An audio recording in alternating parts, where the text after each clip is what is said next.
Hey, CrossFit Advanced, I'm here to present the workout of the day for Thursday. That would be the 16th of April. And so for today's workout, I'm going to show you the first part of it. There are 3 parts to this workout.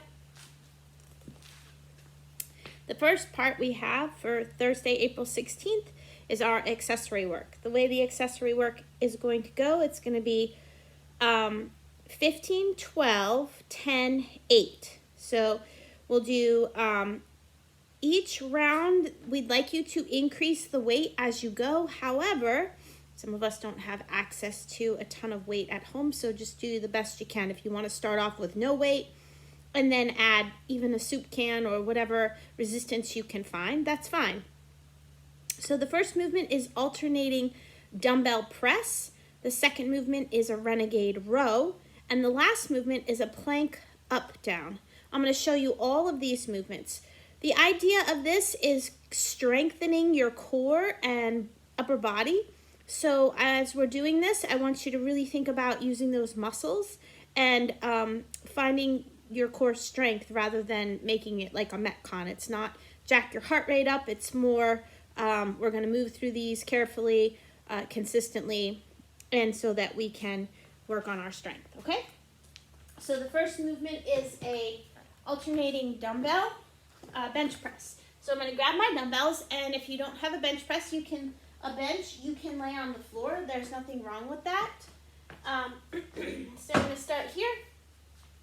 Lay back nice and flat. Keep my feet flat.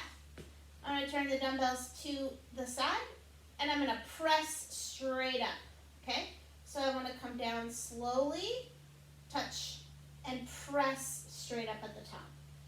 Okay, so I'm starting with 15 reps, and then my next round I hope to get a little bit heavier.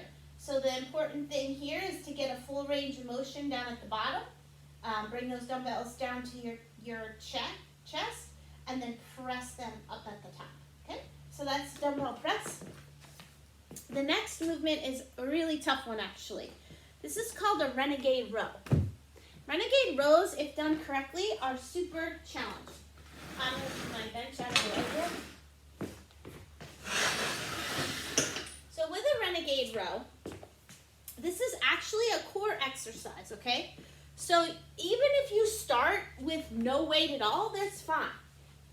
So what you want to do is you want to think about tucking your glutes under. So we're nice and tight through our midsection. Our glutes are nice and tight. We're going to use the dumbbells, so we're going to go to a plank position. The wider your feet are apart behind you, the easier this movement's going to be. So like I said, this is a core movement. So what you want to do is you don't want to lean to one side or sag. You want to tuck your tailbone under, stay nice and tight, and then pull and drop, okay? So again, you don't want to like twist. You want to try to stay real stable, pull, and then bring it back down again, okay? So the dumbbell is going to come directly to my armpit. I'm going to hold that and bring it back down. And you can see I'm really only using 10 pounds, and that's actually pretty heavy. Like, it's pretty tough. So even if you don't use any dumbbells at all to start with, on the round of 15, there's nothing wrong with that. So remember, the idea here is to keep your tailbone tucked under, pull, and come back down. Pull, and come back down. If you're leaning to one side, then don't do any weight. There's nothing wrong with that. So Renegade Row can be very challenging. The next movement in our accessory work today is called a plank up down. In a plank up down, we're going to start in a plank position, okay? And we're going to bring one elbow down, then the other down, and then go up, kind of like walking. So this is a plank. So that's 1, that's 2, right? You get the idea?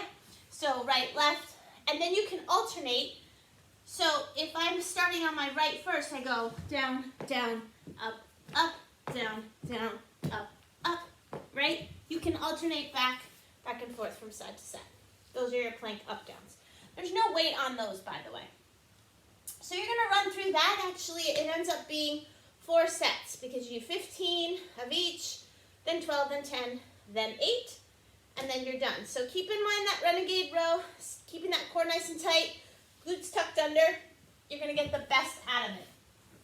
The next part of our workout that I'm gonna explain is the WOD.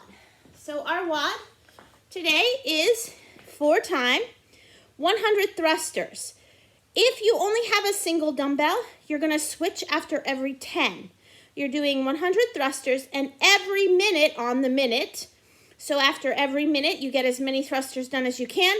You're then gonna do 20 double unders, 40 single unders, or 5 burpees. So that's the way that workout is going to go. So I'm doing my workout, I set my timer. I grab my dumbbells, various weights of dumbbells, whatever you have. Obviously, the heavier, the harder.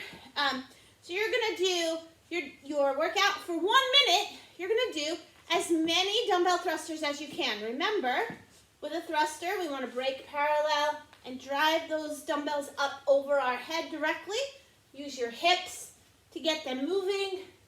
So after 1 minute, boom, 1 minute's done. You then pick up your jump rope. You either single under for 40 or 20 doubles, or you do 5 burpees on the minute. Once you complete that, you pick up your dumbbells back up where you left off. So let's say I did 20 thrusters in a minute. I pick up and I start. Now I'm on 21, and I'm gonna keep going to the next minute, complete that next minute, go back after the minute is up, do my double unders or my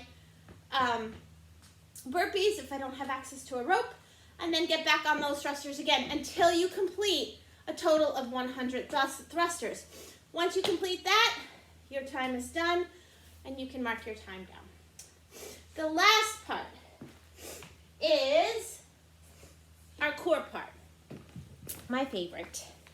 So today we're gonna do 3 rounds, 12 tuck-ups, 25, it's reverse sit-ups, it should say, reverse sit-ups, and then we rest for 20 seconds. So 12 tuck-ups, 25 reverse sit-ups, and then rest for 20 seconds. So what does that look like?